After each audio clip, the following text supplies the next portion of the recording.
a whole bunch of tractor projects to do. Number one is we have to fix these roads. They are just terrible. I've literally done nothing to them in over a year now. Basically right from when construction first started, I have not had 1 second to run the tractor and try and smooth out the roads here. So I'm going to try and get some gravel from the pit or from our pile here, move that around a little bit, try and fill in some of the really bad holes. And then I have the box scraper on the back, and then I'm gonna take that around and see what I can do. I also have burn piles behind me to push up. I've got the piles of mud and rock over from by the sewer tank. That all has to get cleaned up and moved. Gotta find somewhere to dump that stuff. So I have like 6 days worth of tractor projects that I have to try and do in like pretty much half a day. I'm a little late starting today. It is what it is, I guess. Let's get her done. So to start off, I'm going to set the box scraper tilted at an angle. So I'm up a couple inches on that side. So that way, as I'm going around these roads, driving on the left-hand side, it'll pull material over and I'll crown the road a little bit. Basically, it takes the material that's washed away to the side in the rain, and it'll pull it back into the center of the road. And then it makes a nice hump, so that way the water will just run off the road. You don't get as many puddles. Feel like a farmer. I got Tegan here bringing me lunch on the fly. She's got cold pizza and a cold Pepsi for me because I don't want to stop. I've only done one pass out down the driveway and halfway back so far.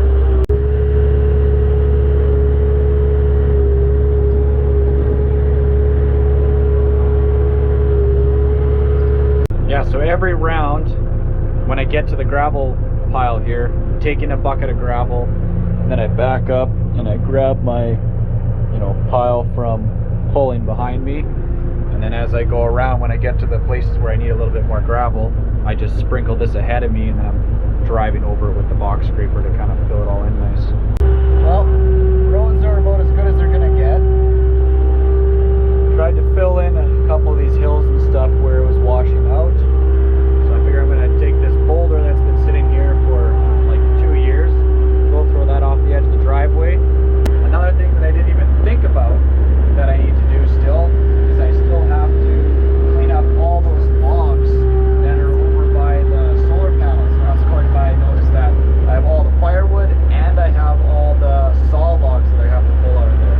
But I would have to switch over to the gravel to do that, so I can pick them up and actually stack them pretty nicely. Turtles are actually pretty fast.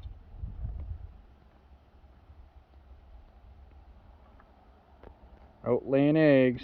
We're gonna have 1 billion baby turtles again this year.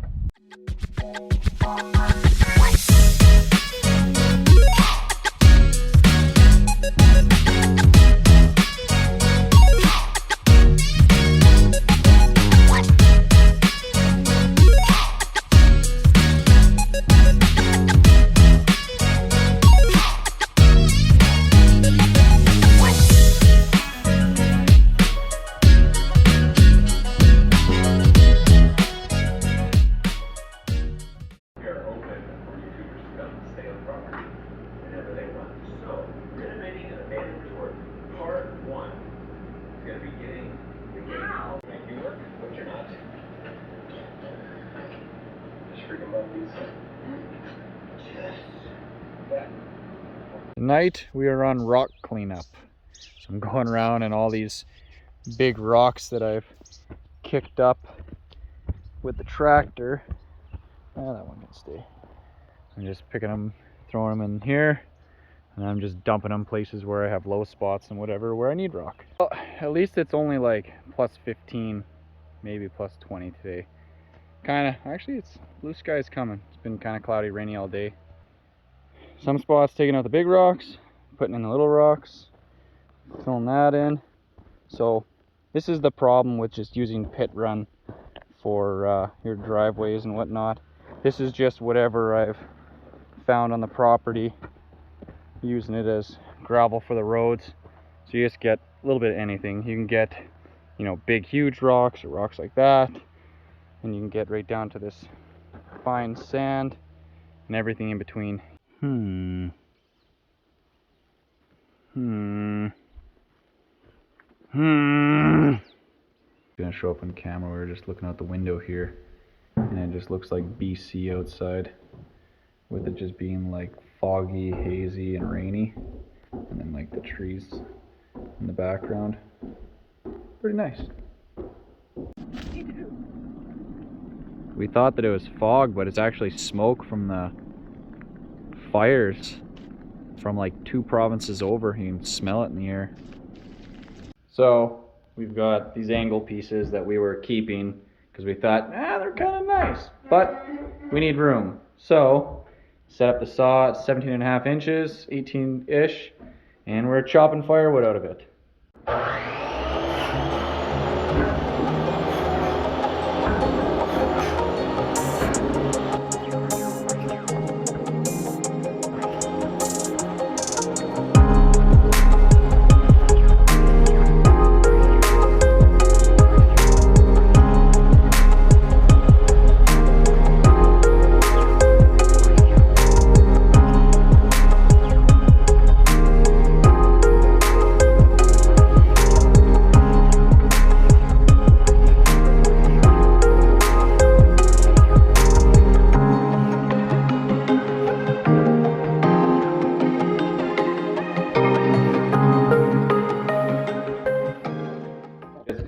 Get an old saw and use it for cutting firewood.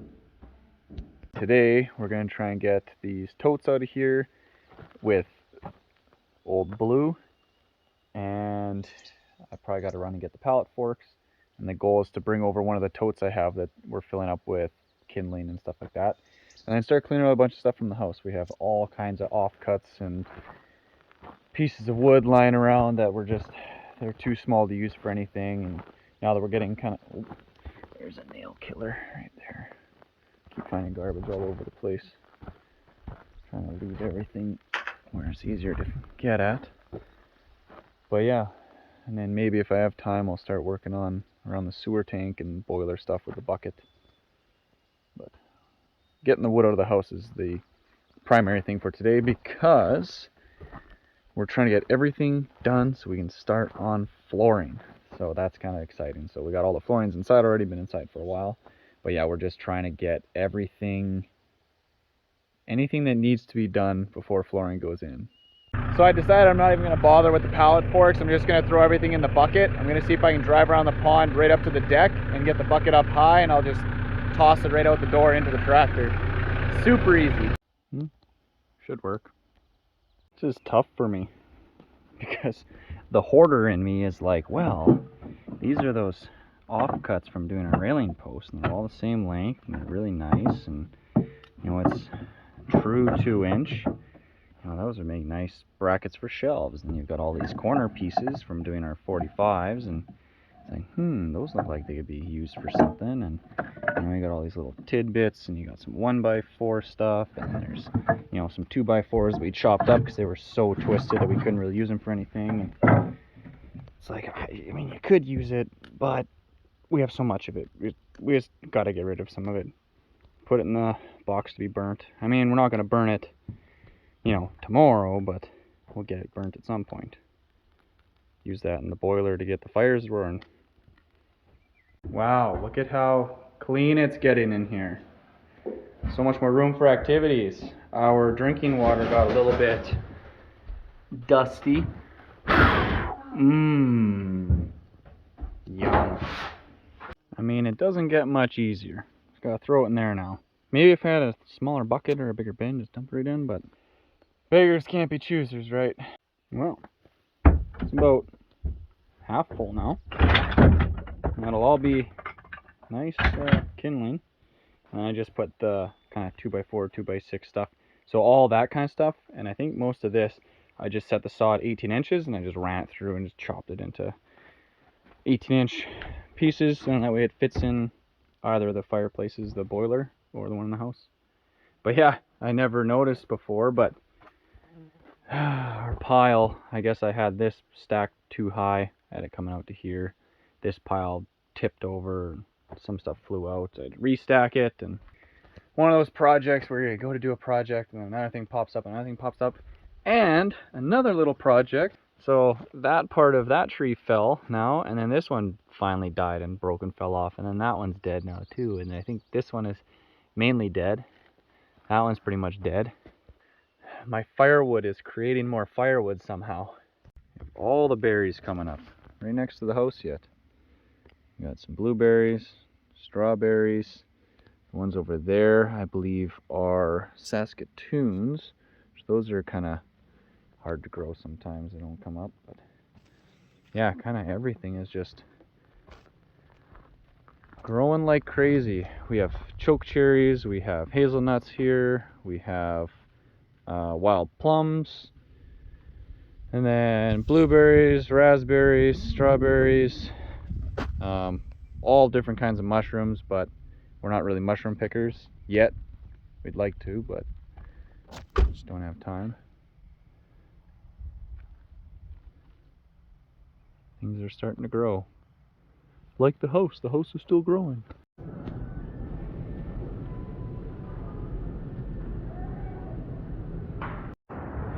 Well, we got cartloads.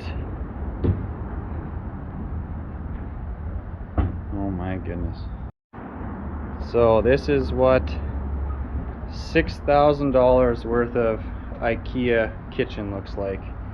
So this is cabinets, cover plates, kick plates, the mounting hardware, basically everything except for the handles, some accessories, and countertop. Look at how smoky it is. That's the sun there. My voice is all messed up from working outside in this smoke today.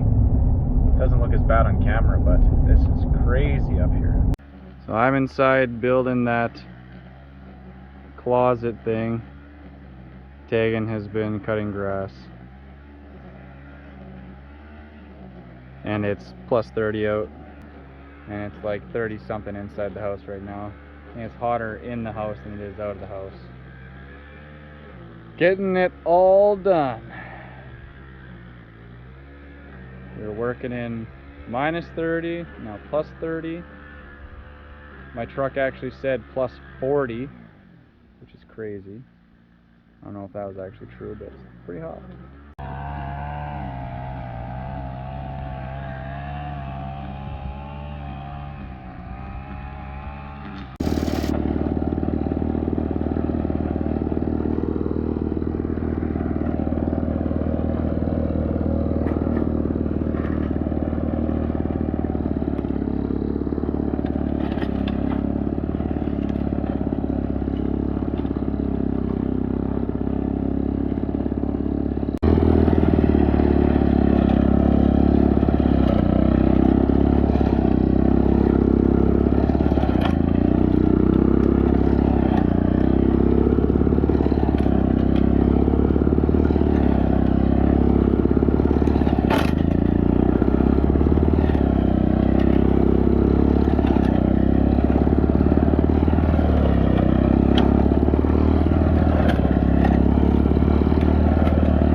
So it was just super windy all day, and then the rain came, and now it's just super calm, and our eaves trough is working well, which is good. Drains all the way into the ditch, and then out the culvert on the other side. We were having such a good spring this year for growing season, but then, hard to tell, but it got so hot that it scorched all the new growth on every jack pine. So you just see all of them are just orange, and it's like only the jack pines. So some of the older ones, they look like they might not make it, we've had such extreme hot, cold, super dry years, super wet years. So we haven't really had a normal year in the last 5 years. And then again this year, I mean, we were getting up to, you know, mid 30s in May for a week straight, with lows of, you know, plus 25, plus 26, whereas normally right now we should be having highs of 23 and lows of like 10, 13, something like that at night. So this has been a crazy year. The rain is good, keep the fires down, keep everything else growing, but yeah, the pines are just not happy, which sucks, because I mean, like, say on the island there, those all die now. I mean, that's just, you know, that's whatever, 10 years of tree growth gone. I think that's it for today. Once again, thanks for watching 80 acres. Like, subscribe, comment, let me know what your acreage is like. We're always looking for recommendations and stuff like that. I was just looking on Facebook actually the other day. I was put out on one of the forums. I was trying to figure out for a refrigerator and freezer for our place, because we're looking for another one. Well, out in the country, right, you want to have 2 refrigerators and 2 freezers, because when you go into the city and you're getting your stuff, you're buying for like 2 months. You got to store that somewhere. And yeah, Facebook was kind of hit and miss. I got quite a bit of backlash from some people on the forums that thought I shouldn't be asking on Facebook about refrigerators and freezers. But maybe comment down below what you guys have, either 48 volt or 120 volt or whatever. Our solar system should be able to handle kind of whatever we want, theoretically, right? Until we actually move in and get everything set up, we won't actually know. But see you next time.